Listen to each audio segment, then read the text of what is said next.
Hey guys, welcome back to me, and today we're going to be ranking every single Zone 10 tower from worst to best. Finally, okay? I'm a bit late to this, okay? I know it's already been done like 20 times, but we should all know that my takes are the best takes. So yeah, pretty much the only thing to note is that I just decided to not put turret on here because, I'm gonna be honest, right, I haven't played through it, I don't have any experience on it, I don't want to just put it randomly on here and pretend like I know what I'm talking about, okay? I have no idea what to say for it. So, I'm just not gonna put it on here. Just keep in mind that a lot of these takes are based on my experience, okay? And if you watch my streams, you know I didn't have the greatest experience with a lot of towers, okay? So that's probably gonna, you know, influence a lot of the ratings here. Anyway, I hope you enjoy, subscribe, like, and yeah, let's go. The very bottom of the list, we have got Toit. And I have a feeling that this tower, I don't know if it actually was, maybe it wasn't, I forgot if it actually is, but this tower is just like a Garden of Ishal throwaway. Like, that's literally all it is. For like the first 6 floors, okay, it's just Garden of Ishal gameplay, but worse. And then for the last 4, it's even worse, because the frog part. And yeah, I just feel like, I don't know, like, this kind of has like the gameplay quality of a Paradise Atoll tower and the design of a Garden of Ishal tower, and somehow it's in Zone 10, like, I don't know. And also like the frog part, whenever you don't collect the frogs, you have to like redo it, and it's just not fun. Like, yeah, the tower's effort, but it's just not fun, and I feel like it doesn't belong in Zone 10 at all. Next we have TDF, and if you guys watch the stream, then you guys know that this is the only tower that ever made me like just straight up quit a stream. This is the only tower that has made me straight up just end stream after failing it, okay? The tower just sucks. Like, the main thing about it is that like the second half, okay? Because the first half, like, it's not bad. Like, the first half, they have some decent gameplay, and like, it's not good, far from good actually, but it's like a 4, right? It's not the worst thing ever created. But the second half, man, like, it's all dark, it's all just net gameplay that's like insane raw. And it's just not fun, man. If the whole tower was like the second half, then this would easily be like bottom, but thankfully the first half kind of saves it, but also not really. Next we have TOVV, and this one sucks because like, you can tell the effort for this one is here. Let me turn my graphics. Just look at this, like the cutscenes. You can tell there's effort in this one. But oh my god, is it so unfun, at least in my opinion. In my opinion, this like whole series of like Wicked Wedges and Leaning Ledges and then this, I think it's the worst in the series, honestly. Despite having by far the most effort. But I mean, this tower took me close to 2 hours to complete, so you can't really expect me to like it with that, you know, in mind. I don't want to put it last because, you know, I know the effort is there. This, probably as an experience, probably worse than the other two, if I'm being honest. It's not even just the experience, though. I just don't think, like, the gameplay here is very sight-readable or anything. Like, it's just not fun tower to play. And, like, if I was to make, like, a list of, like, top 10 towers I'd least want to replay, like, ever, this honestly might be on the top 10. And I played this like very early when the area released. Maybe they changed it since then, but I remember when I played it, like, I encountered a lot of bugs which made me lose progress. Next we've got Expected and Unexpected, which is, in my opinion, probably the most, like, fake tower in this area. The only thing I really remember about it is that it just wasn't good. This is another tower that I think took me, like, an hour and a half at least, probably longer than that. And it's because the towers just loop fail. Like, it's literally, like, the elevator at the bottom, like, you get constant, like, nets, pretty much, and, like, stuff that, like, allows you to get back to where you are. And that's because the tower knows that it's just loop fail. And yeah, it throws a bunch of confusing mechanics at you, which you pretty much can't do first try. And a lot of parts that, like, you're bound to fail. And I don't know, I just don't like when towers do that. Like, yeah, you're gonna let me get back there within a few minutes, but it still doesn't mean I'm gonna like it. Like, obviously, you know, if you're gonna throw a bad mechanic, yes, you know, make it netted, or at least make it easy to get back to. But, you know, you could just not throw one. And yes, I know I'm like bottom 5 sight readers of all time, but I mean, still, it wasn't just me that struggled with this. It was Camille, who is a much smarter player than me, and Munchie as well. I don't think any of us particularly had a fun time with this tower. Alright, next up we've got Tower of Blast Power. And the one thing I will say, pretty big step up from the other two. Over 2? Over 3? Over 4 even? I don't even know how much there's been. But point is, pretty big step up. I'd say everything below this is like a 2.5 at most. This one is like a comfortable 4 out of 10. Doesn't mean it's good. The main reason why it's not worse is because it's a really consistent tower and it gets consistent really quickly. On the same day that I failed the final stretch, I was able to get back, and then, you know, the first year I couldn't even get to floor 5. So, you know, it is a consistent tower. It's kind of fun. Sort of. One of the worst things I've seen in my life is that last part, okay? With the Space Raider part, okay? Now, yes, I know that part's easy. Like, it didn't tell you that you have to play it on, like, full graphics. And when you don't play on full graphics, you can't see where to go. Like, it's so fast moving, like, that you just can't expect, you know, what to do. So, yeah. That's great, and especially the fact that it's at the end of the tower and you die if you fail it. Aside from that, there's some parts that are just not great, like, they're just not good gameplay, but overall, it's okay, I guess. Next we've got TOCZ, And for the most part, this is just the most average modern tower ever, which, you know, would be fine. It would be like a 5 out of 10, right? Like, the gameplay here, I mean, you can just look at it. It's just kind of mid. It's ruined by the purple parts, the, like, you know, whatever those zones part. Like, those parts, I never really know what's going on. They're really confusing. And they're just not fun. This is just like a general thing about Zone 10. I'll just say it here, right? Bro, like, where's like the nothing news and like the bonus levels, right? I don't think there's anything in Zone 10 that's, you know, nothing new levels of creativity or bonus levels of gameplay. Not even close, actually. I'm mainly saying that because I don't really know what else to say about this tower. It's not really anything interesting. It's just kind of a would-be okay tower if it didn't have those purple parts, which are just garbage.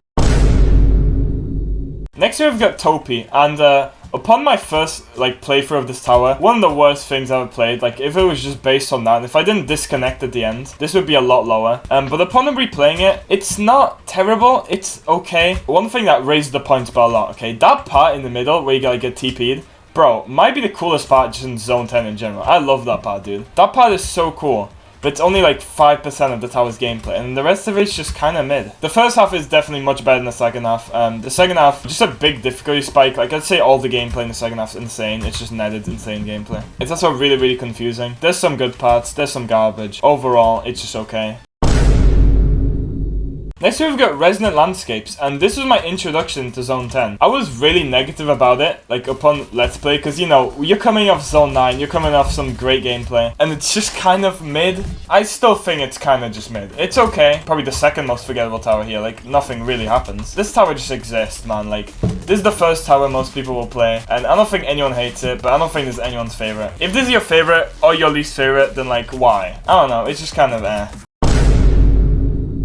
Next up we have got Tower of Mach 9. And guys, I hate to be that guy, but tell me why this got in, okay? It's because Chloe made it, okay? Let's just be for real. Look at this design, this gameplay, this creativity, and tell me we're not playing freaking Zone 5. And bro, I'm not even hating on it, okay? I like the tower, I think it's nice. I think, you know, it is a bit punishing, and I don't think it should be intense, I think it should be rem. But it's still a good tower. But Zone 10? Yeah, I know that Zone 9 also had that classic Citadel. But like, you know, that was the Citadel and it kind of like imitates the COL vibes. But this doesn't really like give me any vibes. It's just kind of like an old tower vibe. I feel like nothing about this should really justify it being in Zone 9.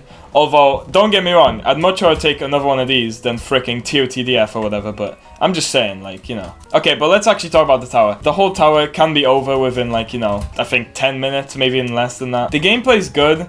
The only thing is, right, I did this tower without practice, which, I mean, it's an intense tower. I'm not going to use practice for an intense tower. And I feel like gameplay that is on a, like, timer tower, like a speedrun tower, should always be sight readable. And I feel like this isn't really that sight readable, which is, like, the only reason it loses points. Honestly, if this wasn't a speedrun, right, it would honestly be like an 8.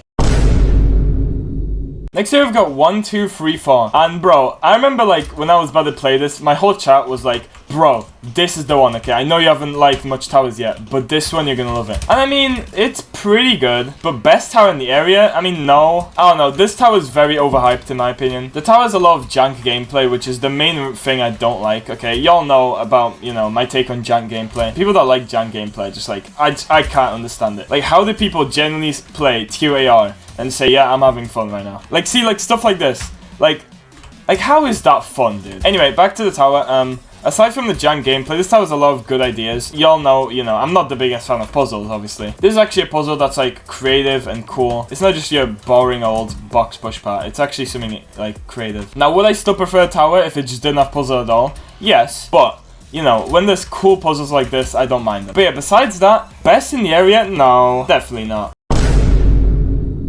Next here we've got Tokav, and this is the only tower on here that I haven't beaten as of, you know, recording this video. By the time it's up, I probably have.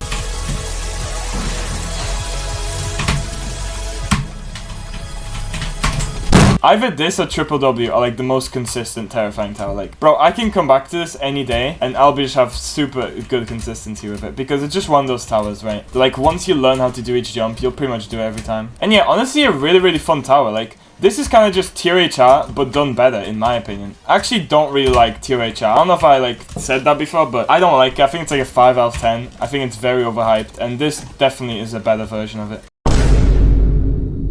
Now next up we've got Tower of Rain on my world, and this is probably the biggest switch up I've had on the tower in terms of like liking it, because I thought this tower was a 0. Like I remember playing through it and had that stupid rain mechanic, which I'm so happy to get rid of, because I probably would still think it's like a 3 at max with that. But now that they removed it, it's honestly pretty good. When I first started streaming the tower, like I was immediately hating on it. I was like, yeah, I stand by what I said, okay, I'm gonna hate it. But then I played it more and I realized, hang on, I kind of like it. Like I was kind of like, I didn't want to admit it because I was like a D1 hater of this earlier. Then I realized that, hey, this actually kind of goes hard. And yeah, the tower is pretty freaking good. It has really good design. Not the funnest tower in the world, but it's definitely really, really good, undoubtedly. One thing I will say, the tower is extremely unbalanced. Like it is so heavily carried by like 8 and 9. Actually, not even 8 and 9. I think it's like 7. Whatever that floor, which is like really dark. That floor is by far the hardest. But yeah, apart from like the balancing issues, the tower gives you a lot of button progress, which is pretty nice. And yeah, overall, it's just pretty freaking solid. Next we've got Teehee Time, and this is another tower that like, what the frick? It was pretty difficult for me to decide whether this or Rain My World were the better insane. But ultimately, I decided on this because I just kind of like it more. Really. But the reason that I like this more, I took a Luch? What? I can't speak today, dude. What the frick's a Luch? I took a much longer amount of time on this than Rain My World, like 5 times more. And in the end, I ended up like liking them like the same amount. And just I had to like consider that, right? Like I spent so much more time on this, which means I had so much more bad fails and rage moments. Yet I still found it as good as the other tower. I think that just shows that this is better. If I spent that much time in Rain My World, it would not even be close. So yeah, I do think that this tower does suffer from a lot of balancing issues, even more significantly than Rain My World. There's like freaking REM flaws in this tower, like literal REM gameplay flaws, which is all REM gameplay. And then there's 9 Outside, which is like extreme gameplay over in insta-kill. So yeah, not the greatest balancing in the world for sure. But the tower is still really fun, and like flaws 1 to 7 especially are really, really fun once you like get to know them. And also the tower is just like a lot cooler in my opinion. It's a lot more aura than Rain My World. Next here we've got Tower of Power Laws, and the only reason this isn't number 1 is because it's just not fun to play. But bro, I did say that there's nothing as cool as Nothing New. Definitely do stand by that based on like the aesthetics and all that. But I think this definitely is close to it in terms of like just creativity and like, you know, gimmicks. Actually, it's above it in gimmicks, bro. The ideas of this tower are just super, super cool. Yeah, I didn't have fun with it. But I mean, just looking back at it, it was just such a, like, interesting experience. I was about to say fun. Okay, I'm not gonna pretend like this was fun. It was honestly kind of a pain. But bro, like, how can I not put it this high with some of these mechanics? By far one of the most creative towers in the game. Definitely, like, top 5. And yeah, this is, like, one of the very, very few towers, right? Like, very, very few towers. Despite me having such a terrible, terrible experience with it, I'm still able to appreciate it and like it. So, yeah. Next here we have got Kutfi, and by next up I mean at the number 1 place. So yeah, this is my favorite thing in Zone 10.